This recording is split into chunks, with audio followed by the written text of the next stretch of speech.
Hello student, welcome to my YouTube channel SSK educator. तो student, आइए आज हम लोग एक ऐसे क्वेश्चन को सॉल्व करते हैं जो कि आप लोगों को देखने में एकदम अनोखा लगेगा और इम्पोर्टेंट भी होगा, क्योंकि ये ऐसा क्वेश्चन है जो आप लोगों के जीवन में चेंजिंग ला सकता है। क्योंकि ऐसा क्वेश्चन आपसे बहुत बच्चे पूछते हैं और आप बता नहीं पाते हैं। तो आइए इस क्वेश्चन को कैसे सॉल्व करते हैं हम बताते हैं आप लोगों को। ठीक है, देखिए क्या है यहाँ ए फिगर बनाया गया है, दिख रहा है ना? फिगर दिख रहा है बाबू, देखो अच्छे से। ABCD फिगर है। अब इसमें 1 2 3 4 ट्रायंगल बनाया गया है। चारों ट्रायंगल के बारे में कुछ न कुछ जानकारियां दी गई हैं। क्या दी गई हैं? देखिए, PM बराबर कितना है? 3 है, और QM बराबर कितना है? 2 है ना? ठीक है। अब क्या कह रहा है, ये जो ट्रायंगल जो अनशेडेड जो शेड नहीं है, छायांकित नहीं है, छायांकित क्या है? कॉन्ग्रुएंट है। कॉन्ग्रुएंट मतलब क्या है? सर्वांगसम, है ना? यानी कि ABP जो है सर्वांगसम है AM-P के, है ना? देखिए ABP जो सर्वांगसम है AM-P के, उसी प्रकार से ADQ जो है AM-Q के क्या है? सर्वांगसम है। तो कह रहा है अगर इतनी बात दी हुई है और PCQ देखो, PCQ कितना है? PCQ क्या है? 90 डिग्री, है ना? PCQ 90 डिग्री है। तो कह रहा है बताइए AB कितना होगा। भाई देखो क्या पूछा है, AB पूछा है। तो सबसे पहले तो हम देखिए कॉन्ग्रुएंट है। देखिए इधर देखो, ये ट्रायंगल इस ट्रायंगल कॉन्ग्रुएंट है ना? क्या भाई गिवन में क्या है हमारा? देखेंगे गिवन है। गिवन क्या है? ट्रायंगल जो है ABP कॉन्ग्रुएंट है ट्रायंगल AMP, है ना? इसका मतलब जब दो ट्रायंगल कॉन्ग्रुएंट होते हैं तो कॉरेस्पॉन्डिंग साइड बराबर होते हैं और कॉरेस्पॉन्डिंग एंगल भी क्या होते हैं? बराबर होते हैं। यानी ये इसके कॉन्ग्रुएंट है, इसका मतलब ये साइड इसके बराबर होगा, ये इसके बराबर होगा और ये इसके बराबर होगा, है ना? और क्या बराबर होगा जी? ये एंगल 90 है तो ये भी क्या हो जाएगा? 90 हो जाएगा, है ना? यानी ये भी 90 हो गया, है ना? यानी एंगल ABC CPCT से, देखिए CPCT से एंगल ABC बराबर angle AMP that is equal to 90 हो गया, क्योंकि ये 90 डिग्री है, ये 90 डिग्री है, परपेंडिकुलर है ना? ये 90 डिग्री है, बताया गया पहले से। ठीक है, फिगर में बताया नहीं है। AM जो क्या है? PQ पे क्या है? परपेंडिकुलर है, लंब है। तो ये 90 डिग्री हो गया। उसी प्रकार से ये भी 90 डिग्री हो जाएगा, है ना? ये भी 90, ये भी 90, ये भी 90, तो बचा वो कितना कितना डिग्री? 90 45। अरे बहनी, किसी भी चतुर्भुज में कितना कोण होता है? सभी कोणों का कुल कितना होता है? 360 होता है ना? तो 90 90 90 तीन को बखरा लग गया, कितना बचा? 90 ना बचा। यानी ये क्या हो गया? 90 हो गया। हो गया 90 ना? यानी सभी कोण 90 हो गया, है ना? इसका मतलब क्या है? ये दोनों इसके बराबर हो गया है। कैसे भाई? ये इसके बराबर होगा और ये इसके बराबर होगा, है ना? इसका मतलब ये दोनों बराबर हो गए सब, है ना? तो ये दोनों इसके बराबर हो गए सब, एडिशन साइड बराबर हो गया, सभी एंगल 90 डिग्री। इसका मतलब क्या हो गया? ABCD क्या हो गया?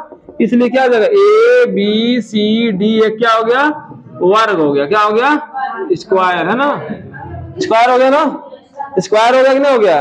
और जब स्क्वायर हो गया तब क्या दिक्कत है? हमको निकाल स्क्वायर जब हो गया तो देखो, ये 3 है, ये 2 है ना?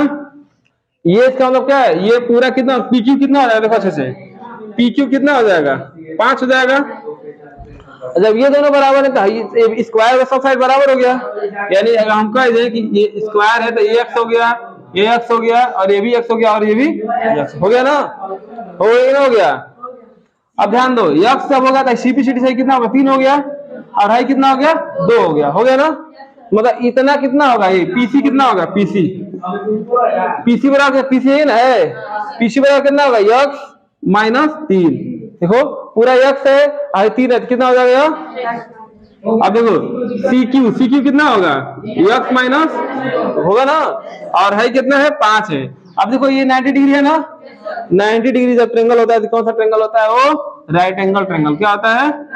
Right angle. यानी ये 90 डिग्री है ना जी? इसके सामने वाला कितना है? 5 है, और इसको देखा जाए तो x माइनस 3 है, या x माइनस 2। तो कौन सा थ्योरम लगाएंगे? पाइथागोरस का प्रमेय, है ना? पाइथागोरस के प्रमेय से क्या होता है? कॉर्ड का स्क्वायर बराबर आधार का स्क्वायर प्लस लंब का स्क्वायर, है ना?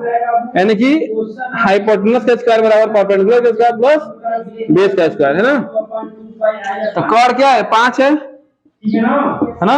और ये क्या है? x माइनस 3 का स्क्वायर प्लस x माइनस 2 का होल स्क्वायर, है ना? जगह बच रहा है। तो ये 5 का स्क्वायर कितना होता है? 25 ना। a minus B whole square जानते हो, X square plus B square minus 2ab है ना, फिर plus X square plus 4 minus 4x है ना। 25 2 हो जाएगा ना, 9 और 4 13 माइनस 10 x इन होगा। अब इसको उधर ले जाएंगे 25 को है ना, यहाँ पे जगह बचा रहे हैं। देखो उधर लाइन क्या होगा, 2x स्क्वायर माइनस 10x और प्लस 13 है माइनस 25 है ना। क्या हो जाएगा ये 2x स्क्वायर माइनस 10x और कितना 12 हो जाएगा ना।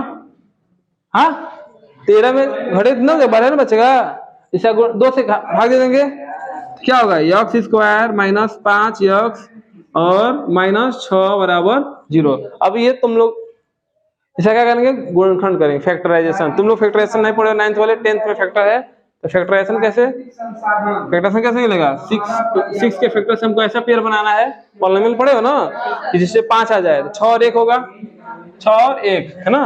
तो x स्क्वायर माइनस, चाहे पहले x लिख लो, x square plus x minus 6x minus 6 बराबर 0।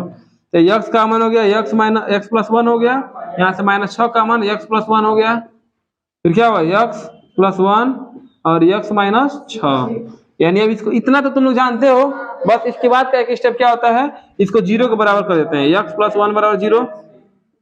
x की वैल्यू कितनी आएगी, -1 आ गई, तो लेंथ कभी नेगेटिव नहीं हो सकती है, इसलिए इसको छोड़ देंगे, ठीक है ना। ये लेंगे x माइनस 6 बराबर कितना 0, x की वैल्यू कितना 6, यानी x की वैल्यू 6 आ गया, इसका मतलब a b 6 आ गया, b c 6 आ गया, सब 6 आ गया ना। इसका मतलब ये इसकी जो लेंथ हुई कितनी हुई 6 सेंटीमीटर, कितना सेंटीमीटर 6 सेंटीमीटर है ना। ये हमारा क्वेश्चन का सॉल्यूशन हो गया, समझ गए। यानी ये 6 हो गया तो ये भी 6, ये भी सब 6 हो गया ना, है ना। जब 6 हो गया तो तुम चाहोगे तो इस ट्रायंगल का एरिया निकाल सकते, क्यों, ये भी 6 होगा था, इस ट्रायंगल का एरिया कितना होगा 18 है ना।